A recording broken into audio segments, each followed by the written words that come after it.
ఆచి chicken masala. T20 ప్రపంచ కప్లో ఆస్ట్రేలియాకి దిమ్మ తిరిగే షాక్ తగిలింది. ఇప్పుడు టీ20 వరల్డ్ కప్ నుంచే దాదాపు నిష్క్రమించేటువంటి పరిస్థితి ఏర్పడింది ఆస్ట్రేలియాకు. లీగ్ దశలోనే ఆస్ట్రేలియా పని ఖతమైపోయింది. పల్లెకెల వేదికగా శ్రీలంకతో జరిగినటువంటి మ్యాచ్లో ఘోర పరాజయంతో గ్రూప్ బి అవకాశాలను అత్యంత సంక్లిష్టంగా మార్చుకుంది. దాదాపుగా ఈ మెగా టోర్ నుంచి ఆస్ట్రేలియా తప్పుకున్నట్లే. వేరే టీమ్స్ గెలుపోటములపైన ఆధారపడాల్సిన పరిస్థితి ఇప్పుడు ఆస్ట్రేలియా టీంకి వచ్చింది. టీ20 వరల్డ్ కప్లో హాట్ ఫేవరెట్గా బరిలోకి దిగిన ఆస్ట్రేలియాను వరుస ఓటములు కుంగదీశాయి. మొదట పసికొన్న జింబాబ్వే చేతిలో ఓటమి తర్వాత శ్రీలంక పైన మరో ఓటమి ఆ జట్టును ఇప్పుడు కష్టాల్లోకి నెట్టేసింది. సూపర్ 8లో నిలవాలంటే తప్పక గెలవాల్సినటువంటి మ్యాచ్లో ఆస్ట్రేలియా అదిరిపోయే ఆరంభాన్నిచ్చింది. నిన్న ఓపెనర్ హెడ్ మార్ష్ సుడిగాలి బ్యాటింగ్తో కేవలం 8 ఓవర్లోనే 100 పరుగులు సాధించి 200 పరుగులు దాటుతుందేమో టోటల్ స్కోర్ అనేటువంటి విధంగా బ్యాటింగ్ చేశారు. అయితే ఆ తర్వాత లంకేయుల కట్టుదిట్టమైనటువంటి బౌలింగ్ చివర్లో భీకరమైనటువంటి పదునైనటువంటి బంతులతో ఆస్ట్రేలియాని 181 పరుగులకే ఆల్అౌట్ చేసేసింది. ఇక 182 పరుగుల భారీ లక్ష్యంతో బరిలోకి దిగిన శ్రీలంకకు ఆరంభంలోనే షాక్ తగిలింది. కుశల్ పెరీరా 1 పరుగు చేసే వెంటనే అవుట్ అయిపోయాడు. ఆ దశలో గ్రీజ్లోకి వచ్చినటువంటి కుశల్ మెండిస్తో కలిసి నిశంక ఒక అద్భుతమైనటువంటి ఇన్నింగ్స్ ఆడాడు. ఈ జోడీ రెండో వికెట్కు 97 పరుగుల కీలక భాగస్వామ్యం నెలకొల్పి గెలుపునకు బలమైనటువంటి పునాదిని వేసేసింది. మెండిస్ అవుట్ అయ్యాక పావన్ రత్నాయకేతో జతగట్టినటువంటి నిశంక మరింత విధ్వంసకరంగా ఆడాడు.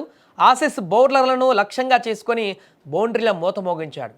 ముఖ్యంగా ఆడమ్ జంపా ఓవర్లో అయితే భారీ షాట్లతో విరుచుకుపడి మ్యాచ్ను కీలక మలుపు తిప్పాడు. శ్రీలంక వైపు తిప్పేశాడు. కేవలం 52 బంతుల్లోనే సెంచరీ కూడా పూర్తి చేసుకున్నాడు నిశంక. మరో 2 ఓవర్లు మిగిలి ఉండగానే 18 ఓవర్లలోనే జట్టుకు చిరస్మరణీయమైనటువంటి విజయాన్ని అందించాడు నిశంక. ఈ ఓటమితో ఆస్ట్రేలియా భవితవ్యం ఇప్పుడు జింబాబ్వే చేతిలో పడిపోయింది. ఇవాళ ఐర్లాండ్తో జింబాబ్వే జరిగేటువంటి మ్యాచ్లో జింబాబ్వే గెలిస్తే ఆస్ట్రేలియా ఇక ఇంటికి పోవడమే. అధికారికంగా టోర్నీ నుంచి నిష్క్రమిస్తుంది. దీంతో కంగారుల శిబిరంలో ఇప్పుడు తీవ్ర నిరాశ ఎదురైంది.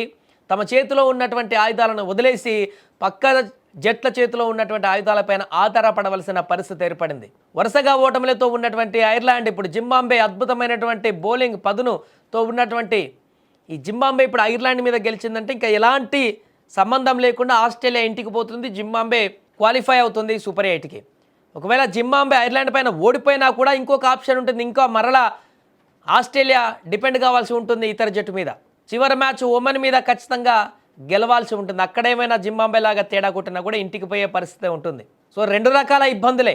ఇప్పుడు జింబాబ్వే ఓడిపోతే కంపల్సరీ పోతామనేది లేదు. నెక్స్ట్ చిన్న జట్టు మీద ఇంకొక మ్యాచ్ ఉంది. అది కూడా ఖచ్చితంగా గెలవాల్సిందే ఆస్ట్రేలియా. అలా అయితేనే సూపర్ 8కి వెళ్ళేటువంటి అవకాశం ఉంటుంది. ఆల్మోస్ట్ 90% ఇంటికి వెళ్ళేటువంటి పరిస్థితి ఆస్ట్రేలియాకి ఏర్పడింది లీగ్ దశలోనే. చాలా కాలం తర్వాత ఆస్ట్రేలియా లీగ్ దశలోనే నిష్క్రమించేటువంటి పరిస్థితి ఏర్పడింది. ఇక ఆస్ట్రేలియా ఘోర ఓటమి పట్ల అటు శ్రీలంక అభిమానులు కూడా స్టేడియంలో మారు మూత మోగించారు. ప్రతి బంత్కి శ్రీలంక బ్యాట్స్మెన్లు కొడుతున్న ప్రతి షాట్కి కేరింతలతోటి స్టేడియాన్ని మొత్తం కూడా మారుమేగల చేశారు. అక్కడ భారీగా అభిమానులు చేరుకున్నారు. అక్కడ ఏదేమైనా ఆస్ట్రేలియాకు కలిగినటువంటి తీవ్ర నిరాశ అయితే ఆస్ట్రేలియా అభిమానులు కూడా జీర్ణించుకోలేకపోతున్నారు.